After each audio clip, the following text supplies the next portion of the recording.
ముంబై పేలుళ్ళు జరిగినాయి కదా, ఒక్కసారిగా వచ్చినటువంటి వాళ్ళు కనబడ్డోళ్ళందరినీ కాల్చి చంపేసినటువంటి సంఘటనలు.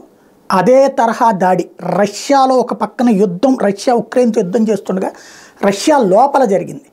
కనబడ్డోళ్ళని కనబడ్డట్టు కాల్చేశారు. ఎవరు అంటే ఐఎస్ఐఎస్, ఏదైతే ఇస్లామిక్ రాజ్యం స్థాపించాలనుకున్నటువంటి సిరియా తరహాలో ఇస్లామిక్ రాజ్యం కావాలని కోరుకుంటున్నట్టు. సిరియా ఎంత దరిద్రంగా ఉంటుందో తెలుసు, అన్ని దరిద్రపు మోకలు అక్కడే తగలంటాయి.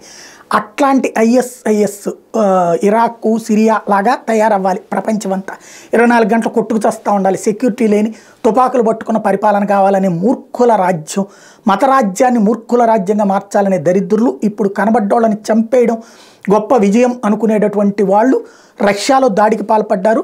అరాచకమైనటువంటి హింసాకాండకు పాల్పడ్డారు. రష్యా రాజధాని మాస్కోలోనే ఈ ఉగ్రదాడి చోటు చేసుకుంది. క్రాకస్ సిటీ కన్సర్ట్ హాల్లోకి ప్రవేశించిన పలువురు దుండగులు కాల్పులకు దిగబడ్డారు. ఈ ఘటనలో సుమారు 60 మంది మృతి చెందారు, 150 మందికి పైగా గాయపడ్డారు.